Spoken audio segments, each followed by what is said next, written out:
jàmm ci xibaaru marax yi ponk bi ci gën a fës muy nag ñaawteef was ca commune bu Niassia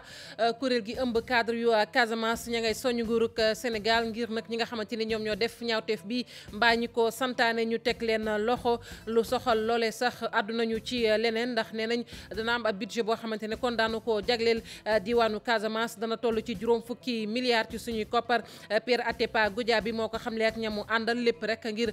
Casamance nag jotaat gëddëm ci komu réew mi lu soxal nag kon ñaawteef boobee ñu ne nag fayantoo ca la am ñoo xamante ne neneen la ñu gisee ne la gën daal mooy ñu dooleel yoon wi nga xamante ne nii ci la ñu ne ngir jàmm am ca diwaanu Casamance nekkoon na fi jëwriñ doon it maire bu Sédhiou muy Balla Moussa Daffé moom nag la mu wax rek mooy waxtaan wi nga xamante ne nag ñi ngi koy nas boobu ba tey ngir jàmm am ca Casamance bu ca kenn dugal San Egidio fekk baax nag fële ca Italie te dugal loxoom ci mbirum Casamance di négociation yooyu Alioune Tine nag di sàkku ci procureur de la République mu daal di gindi askan wi ngir ñu xam nag dëgg-dëgg ñaawteef boobee naka la tëddee te ku ne ñaawteef nag wax nag ci li nga xamante ni moom mooy suivi psychologique maanaam toppatoo ci wàllu xel ñi nga xamante ni nii ñooy njabootuk ñi faatu wala boog ña jot a rëcc kon ca jëye joojee faaw nag ñu topp leen bu baax a baax ngir ci wàllum xel mu bañ a am benn jiixi jaaxa mbokk yi mooy ponk bi gën a fës ci xibaaru marax yi bu ngeen taaxirlu tuuti ñu faram-fàccee ko.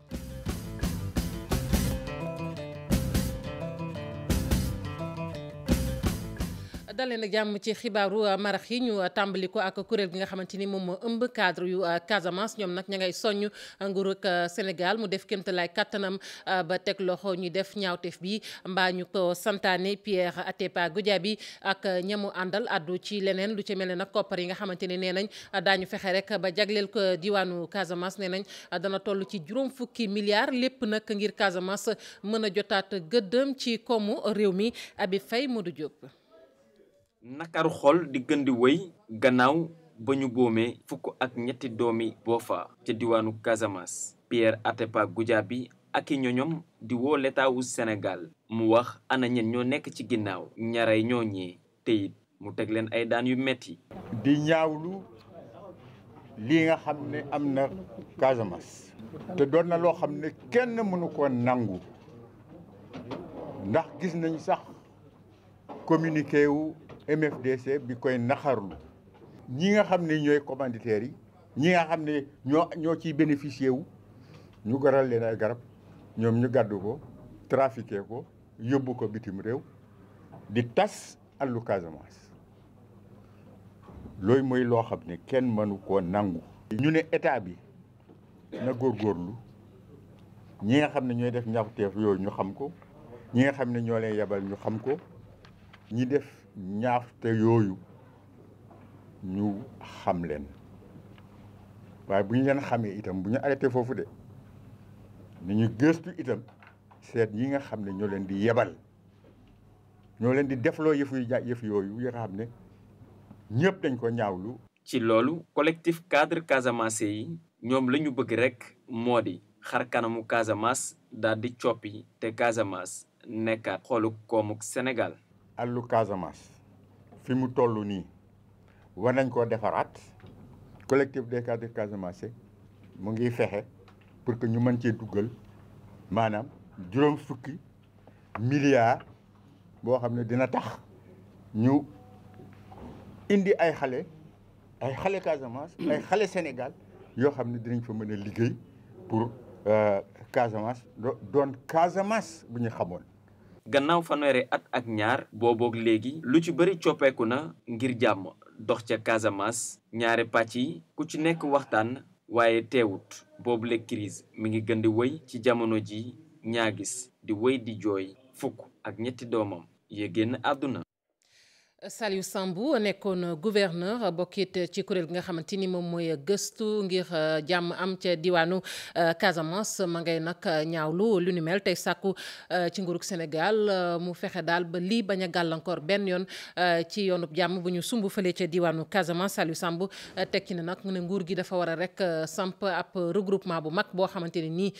dinañ dox ci lépp ngir jàmm am ca diwaanu Casamance. Cheikh Hassana Fall gi am samedi fële ca Casamance ci àllum Buru Fay Baynuk tax ba fukki nit ak juróom ñàkk ci seen bakkan mu nekk loo xam ne kii di ancien gouverneur bi Saliou Sambou ñaawlu na ko waaye muy xamle ne warul tax ba processus de paix bi taxaw bett nañu mais gëmuñu ne dina gàllankoor processus bi dem na fu sori man dama yaakaar ne bu ci yàlla ànde léegi ñu am jàmm ji mais loolu il faut que mu am de temps en temps am na ñi nga xam ne dañuy def business ci affaire bi bugguñu jàmm am bu jàmm amee xaalis bu ñu dajale dañ koy perte moo tax nag il faut que ñu def attention ji ñu kenn mais léegi intérêt yi dañuy divergent intérêt yu bëri la. médiation gi am fële ca Casamance kii bokk ci groupe de réflexion pour la paix à Casamance moom jàpp ne andi na ay frustration ci diggante yenn rebelle yu bokk ci MFDC. président xamul ne am nañu ay faction président moom lu mu wax affaire MFDC lépp lay wax mais il faut que bu ñu amee ñi nga xam ne dañuy jiiñ parparloo mooy peut-être ñi nga xam ne ñoo nekkul ak Salif Sadio parce que Salif Sadio moom rek mooy négocier ak Santé Djidio ñooñu nag dañuy neen Santé Djidio mënuñu régler problème bi ak Salif Sadio moom rek il faut que ñu dajale faction yi yëpp pour ñu benn baat pour concerner MFDC depuis deewu kii président MFDC kii Abbé Diamacoune dañuy tasaaro. Saliou Samb di xamle ne war nañoo taxawal benn regroupement national bu yëngu ci mbirum médiation ngir mën a boole doole yépp fële ca Casamance. muñu coordination parce que ñu bëri ñu ngi intervenir ci conflit bi mais il faut que mu am coordination au niveau de la présidence wala de la primature ou bien du ministère de l'Intérieur parce que bu loolu amoon ku nekk day xëy ci côté am maintenant kenn du gis kii dëgg bi parce que ku nekk dafay bëgg ñu ne moom parce que bu amee succès ku nekk dafa bëgg tiitaru naan maa ko def mais loolu amul solo. lu am solo mooy jàmm ji. fukki nit ak ñett ñàkk seeni bakkan ak ñeneen ñu bëri ñoo xam ne jëlee nañ ci ay gaañu-gaañu ci cong gu ñaaw gi am fële ca Casamance samedi mu doon ab massacre boo xam ne nar naa jurati jiixi jaaxa fële ci zone sud bi. kiit ci kuréel googee la bokk muy kuréel gi gëstu nag ngir jàmm am ca diwaanu Casamance muy Balla Moussa Daffé nekkoon jëwrin nekkit jamono ji maire bu Sédhiou moom la muy sàkku rek ci nguur gi muy nag li nga xamante ni sumb nañu ko muy ay waxtaan ba jàmm am ca Casamance bu ñu am lenn lu ñu cay raayal moom nag la mu naqarlu mooy waxtaan wi bu ca kenn dugal nag San Egidio nekk nag ab kuréel goo xamante ni ma nga fekk baax fële ca réew ma Italie tey dox jamono ji ci waxtaan wi nga xamante ni sumb nañu ko ca diwaanu Casamance Balla Moussa Daffé ñu teewlu ko mi ngi doon jokkoo ak Chérif Dia ci téléphone. ñun ñuy dem ci terrain bi daf ñu bett bu mag parce que jeudi rek ñu ngi réunir ci autour de Robert Sagna di wax ban plan d'action la ñu mener pour processus accélération table de négociation ñu gën avant accélérer processus bi pour ñu mën a dem ci table de négociation. maa ngi commencé sax di douter ndax waa MFDC la parce que MFDC yooyu ñuy waxtaan waa César Atoute Badiata ak ñoom Salif Sadio def naa ñoom sax contesté nañu seen kii am na ñoo xam ne dëgg nañ la mais kuy MFDC léegi ay bandi rek lañ bandi ñoo xam ne ku ñu am fetal di def lu ñaaw lu mel nii Sénégal yëpp ñoo war a jóg ñu jël suñu responsabilité lu xaw Catalogne gis nañ ko Espagne léegi mu ngi regretté ak ñun suñu ñëwee naka lañ mën a dem indépendance ñun mun nañu waxante dëgg ñun dañuy dem ci àll bi léegi di def di population yi di leen sensibiliser à la limite vraiment il faut qu'on fasse un grand forum pour la paix en Casamance population yëpp sëriñ yëpp dugal ci seen loxo. Je suis pour la méthode forte wax ma waa Tanguer nag ñu dialoguer mais ñu bugg a dialoguer pour dem rapidement établir jël responsabilité tak ne accélérer parce que situation du ni paix ni guerre accalmie bu fa nekkoon def na état bi dafa dellu tuuti ci gannaaw. Aliou Tine moom mi nga xamante ne nag moom mooy njiital Amnesty Afrique Sowu Jant ak Amnesty fii ci Afrique maanaam xolub Afrique moom nag la muy sàkku rek mooy procureur de la République na daal di rek wax ak askan wi ngir nag gindi leen ci ñaawte foowee nga xamante ne am na muy nag fukki xale ak ñett yooyee ñu faat naka noonu it ma ngay sàkku daal waxtaan woo xamante ni waxtaan wu ñoŋ lay doon ak MFDC te buñ ne MFDC nag nañ jàpp ni xëy na ay pàcc yu bari la Aminata Mbaare Sow Pape Sangone Mbaye lu ñëpp di naqarlu la askan wi ak ñëpp ñi nga xam ni dañuy yëkkati seen kàddu jëmale ko ñu respecté doomu aadama Alioune Tine moom nee na dañoo war a teg daan yu metti sax ñi nga xam ni ñoo amal jëye jojule ñi nga xam ne ñooy force de défense yi ak de sécurité muy soldats yeeg alkaati yeeg gendarmerie yi war nañu def seen kéemtu lay kattan ba nga xam ne ñi def ñaawteef gi ñu jàpp leen yóbbu leen ci yoon te bu ñu leen yóbbee ci yoon ba it yoon wax li muy wax li ñu wax ay loi d'amnistie waratuñu ko ñëw di ci dellu di ko adopté. mu yokk ci ne fi mu toll nii kii di procureur de la république dafa war a yëkkati kàddoom su ko defee mu wax askan wi naka la mbir moomu lay demee. c'est un problème national boo xam ne dëgg procureur moo war a nekk en première ligne pour wax dalal xel nit ñi xool lan la ñuy def mu informer nit ñi moo gën a mieux placé tey pour wax jooju. moom mu teg ci ne bu weesoo daan yi ñu war a daan ñi amal jëye joojule dañoo war a ubbiwaat ay waxtaan yu dëgg. fokk ñi nga xam ne ñoo bokk MFDC ñu boole leen teg leen ñu bokk d'accord ñoom ñëpp toog waxtaan ak état bi signé ak état bi ba pare mu am réinsertion sociale ñi nga xam ne ñoom ci guerre beeg ci Macky bi lañ newoon ñu wutal leen ay liggéey ñu liggéey. war na weesu léegi fanweeri at conflit bi daal di yeewu fële ca Casamance conflit boobu nag di am dal waaye dal boobule daanaka du yàgg dara loolu tax région du sud bi ay saa su ne ñu fay dégg ay attaques yi ni mel. lu jëm nag ci wàllu woowee ni ñu ko waxee ndaw ñooñu nag ci gàttal daal maanaam bant la ñu ne woon la ñu doon dagg ji nag ca àll boobee loolee nag jural leen girawaa li ñu yàpp ni nag wàllub daggub bant boobee bu ñu xoolee sax ci wàllu koom lu muy jur bari na lu ca bari tamit dafay faral di indi ay jafe-jafe Aimé Assine nag mooy ndaw li toogal usuy ci pencum ndawi réew mi moom lu mu gisee yi fi rek mooy ab fayantoo ca la Ali Aydar nag gisee ne leen ne fukki ndaw ak ñetti lañu faat kon mënuñoo wax fayantoo la ñu war a def rek mooy daal di ñoŋal waxtaan woo xamante ni nag dañ cay dugal askan wi yépp ba ci kilifa yi ngir jàmm am ca Casamance Pafara ñi ngi ci leeral. ay koppar yu bëri toll nag ci milliards yu dul jeex moo nekk ci mbir yi nga xam ne moo nekk dagg bant yi ci àll ya nekk ci diwaanu Casamance li nu mel nag impliqué ay parti yu bëri. li xaalis rek la ku wax exploitation wax xaalis la ma ñëw jox la lubal li ma lubal nga jox ma autorisation ma dem est-ce que yow tu te soucies de la forêt bi yow tu te soucies de ta poche yooyu am na. waaye li ko waral mooy du dara lu dul. À Diagnon, c'est aussi un cas similaire.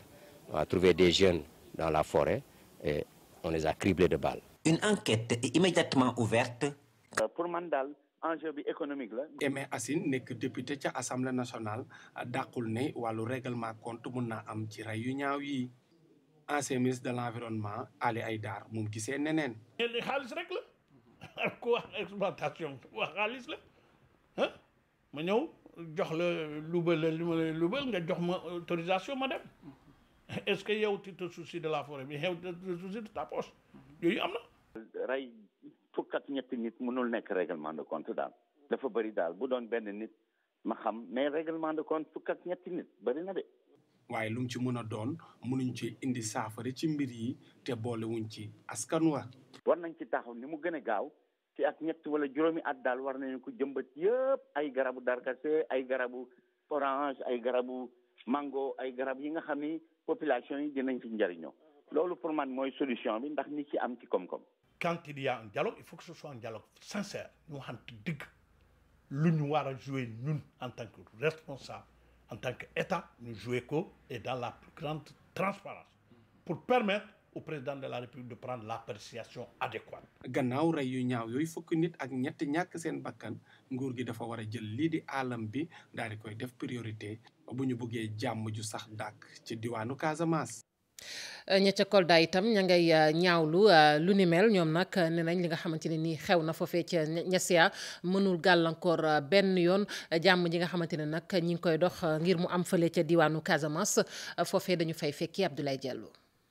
attaque bi mujjee ca Ziguinchor yëngal na askanu Kolda mi bokk ci diwaanu Casamance bi woon moo waral ñu ngi koy ñaawlu. képp ki nga xam ne doomi Casamance la doomi Sénégal mu ngi koy naxarlu parce que nit ñi nga xam ne ñu ngi doon dem di liggéey ñu ñëw di leen rëy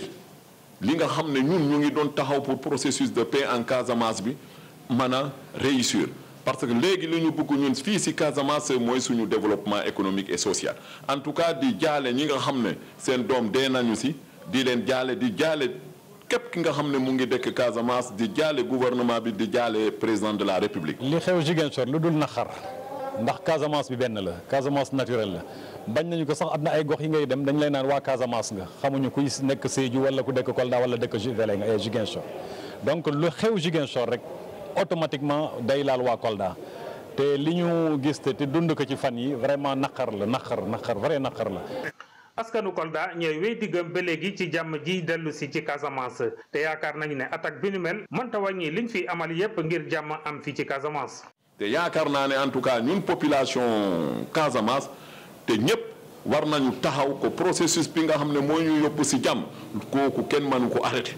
dañu si taxaw ñëpp da kenn duñu mën a tiital kenn duñu mën a buntu xaxlal ba si jàmm boobu état bi man si reculer dañuy continuer si jàmm boobu te surtout ñun gis nga am na ay doomi Kolda ñu nekk si biir tey képp ki nga xam ne doomi Casamance la bu ñu reyee benn nit presque Casamance yëpp la ñu rey moo tax en tout cas ñu ngi koy condamné. parce que dynamique la boo xam ne que am na fii déjà ba pare am na ay at fekkente ne ñu ngi fàttaliku amoon na ay zone yoo xam ne que kenn mosu woon na xalaat naan ne lii ni mel nii mënoon na am léegi am na même si wàllu communication bi am na ay maanaam. jéego yu bari yoo xam ne que def nañ ko bu njëkk ba sax kenn mënu woon waxtaanee sujet bi ci place publique tey jii ay rajo ñu ngi wax en tout cas am na ay acteurs yoo xam ne ñu ngi ciy waxtaan donc nekkatul sujet tabou lu am rek gars yi dañ koy waxtaan donc koo xam ne que am na lu nekkoon ci biiram mu ngoon koo génne am na fi nga warante ne xam na mën na fa jaar pour mu mën koo génne donc fekk ne loolu yëpp ay lecture la war nañu xalaat ne que lii mënul gàllankoor réellement processus de paix parce que déjà dynamique bi sori na loolu. waa Fuladu ñoo yaakaar ne li xew fii ci Casamance warul doon affaire Casamance kese ba tax na bépp sénégalais war na si indi wàllam ndax jàmm jiy law ba faw mën a xew ci bët saalum réew mi. bu lépp weesoo nag ab gunge war naa am ci njabootuk ñooñee faatule ngir nag ñu des ak seen sago rawatina ak ñi nga xamante ni kon ñoom ñoo rëcc ca mbir moomee ki ko xamle nag di Assane Gueye moom ab psychologue la conseiller la bu Kër Ndour ak Pape Sangone Mbaye ñoo ko seeti woon. amoon ca Niassia xel yëpp dem ci ñi génn àdduna muy lu métti wante borom xam-xam bi ci wàllu psychologie nag jàpp ni rek faw ñu taxawu ñi nga xamante ni mucc nañ ci joojee jëya ndax soxla nañ ko bu baax. ku ñàkk nit rek am nga problème xel yu day daw xol yi day métti xel yi fattu. événement yu mel nii su ma dalee mën nañ ñëw mu nekk ma benn genre angoisse bu ndaw may xalaat ni kat man mii kat lii de mi ngi may jaaxal mi ngi may kii waaye nag day jekk ba si yàgg day weesu stade peur day weesu stade angoisse day weesu stade anxiété day dugg si stade stress loolu la ñuy wax stress post traumatique parce que événement bu métti moo ko dalal bu boobaa nag dafay soxla nag une prise en charge psychologique un spécialiste topp la carrément parce que ñooñu su demee ba 3 jours yaa ngi si toujours dans l'anxiété au-delà de entre 3 jours et 3 mois yaa ngi dans l'angoisse approfondie di dugg si stress bu boobaa nag le stress post-traumatique day commencer installer et boobaa un spécialiste li jàppale la da si baax. njabootu way dawlu it ñu jar a bàyyi xel lan ngir rek li nga xamante ni moom moo nekk seen xel ak seen métit ñu mën leen ko wàññil ba tax na loolu it daal di laaj rek prise en charge si wàllu psychologie. nit ki mooy dem nag ba xool ne yii am na signe yu nga xamante ni feeñ na si man ma mën a soxla un psychologue ñun ñëpp mën nañ dund même événement mais mën nañ ko bañ a dundandoo après mën nañ ko 2011 amoon na problème Niassia 2011 amoon na problème ren tey ci bërki démb si samedi bi ñu ni Niassia encore amaat na problème muy axe Ziguinchor jëm Adéane ba si kaw dugg Sédhiou mais donc axe boobu lan moo fa nekk si problème te lépp problème bu fa am soo ko xoolee exploitation bois bi moo fa nekk donc c'est important que ni ñun si solution yi ñuy chercher au-delà des solutions individuelles pour la prise en charge psychologique ñu xool sur le plan sociologique yan solution lañ fa war a indi. joxe koppar njabootu way dawlu yi lu am solo la wante borom xam-xam bi ci wàllu psychologie ne li gën a am solo nag mooy taxawu rek ñi nga xamante ni mucc nañ ci jooyee jëya ak njabootu way dawlu yooyu ngir rek seeni métit gën a mën a wàññeeku te ñu fàtte bii musiba. levée des couleurs nag xëy nañu ko amal fële ca université bu Assane Seck nekk ca Ziguinchor kilifa ga nag maanaam ko jiitee di Kourfia Diawara di recteur ba moom nag àdduna ci li ni mel di yegge rek njaalam ña nga xamante ni nii ñoom ñoo faatule ci mbir moomee ñu jàpp ne nag ne ab ji ju rëy la kon communauté universitaire ñoom daal di rek bàyyi xel ñooñee lu toll ci simili tey ji Kourfia Diawara moom mooy recteur bu université bu Ziguinchor ñu teewlu ko ak Boubacar Jessi Lamine Mandiang. loolu ñu ngi koy def ngir wane suñu naxar waaye nag